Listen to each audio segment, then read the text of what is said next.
and you're going towards Persia eventually, and India and Afghanistan, that direction.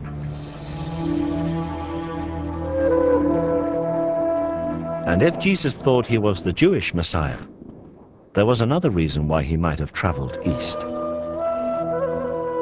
People forget that the Messiah's got to do essentially two things. Everyone remembers he's got to bring world peace and justice and defeat evil. That's all the way through the prophets. When the Messiah comes, he's the Prince of Peace. But the other huge task is he's got to gather all the scattered tribes of Israel back to the land of Israel. Now, this takes a bit of explaining, but it's not too complicated. The people we know today as the Jews are only one tribe, the tribe of Judah. And we have in the Hebrew Bible the story of 10 of the tribes being taken away to the east, to the northeast, by the Assyrians in the 8th century BC. They become known in history as the lost tribes because nobody knows exactly what happened to them. We do, though, we can speculate that if Jesus thought of himself as the Messiah, he might have had in mind, I've got to go and present myself to these dispersed brothers and sisters off wherever they might be.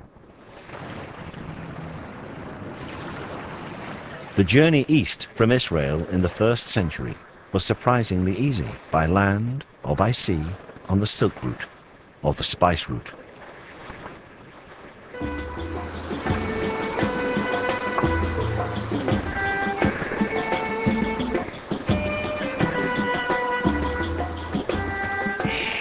But if Jesus traveled or returned to the east, surely there would be legends, like those in the south of France, to support the idea. And of course, there are such traditions. In fact, the people here in Kashmir call their tribe Ben-e Israel and claim to be descendants of the lost tribes. And here there are stories that in the 1st century, Isa, known locally as Yusasaf, meaning leader of the healed, returned to Kashmir in his 30s.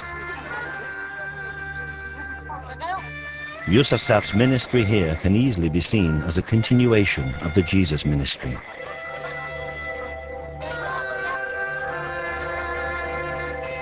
In a local temple called the Temple of Solomon, there used to be an inscription which told of Yusasaf's claim, made about 50 AD, to be Jesus, the prophet from Israel.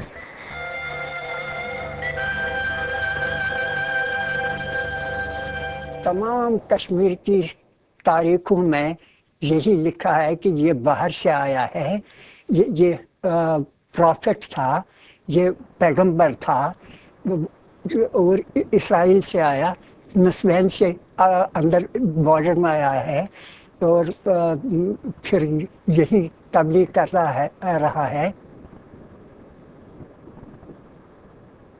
वही Jesus है, वही मसीह भी है, क्योंकि यूसुफ के माने हैं जो कोड़ी के मर्ज में हूँ उनको शिफा देने वाला, उनका इलाज करने वाला, जो शिफा याब हुई उसको यूसुफ के दूसरे माने हैं कि यूसुफ के दूसरे माने हैं जमा करने वाला। Yusasaf continued to teach and to preach in Kashmir until he died around the year 80 AD. He was buried in Srinagar.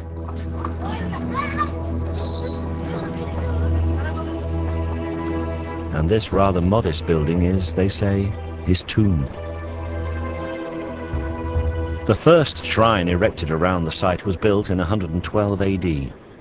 In fact, it is now a shared gravesite. In the 15th century, the Islamic holy man Syed Nazir ud-Din was also buried here. Although both the gravestones under the cloth point north-south in the Islamic tradition, the body of Yusasaf is buried beneath in a grave dug east-west in the Jewish tradition.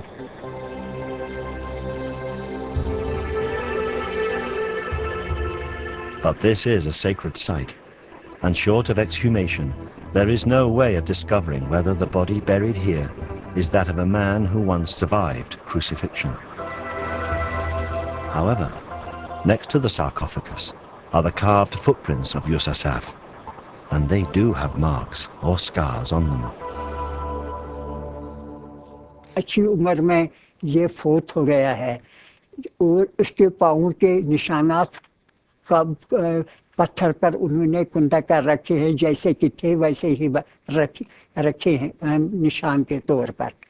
उनमें जख्मों के निशानात बिल्कुल साफ नजर आते हैं, जो सलीब पर चढ़ाने की वजह से उनके पाँव में जख्म आए थे।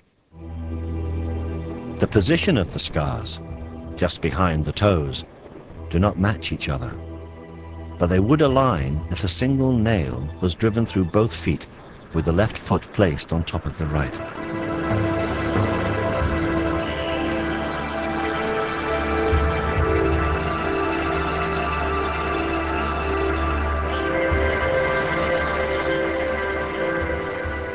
There are many who believe this to be the tomb of Jesus. If this is the tomb of Jesus, then he spent most of his life in the mountain kingdom of Kashmir. He did not die on the cross. There was no resurrection. He did not ascend into heaven, and he does not sit at the right hand of God. For many Christians, this would be the end of Christianity as we know it.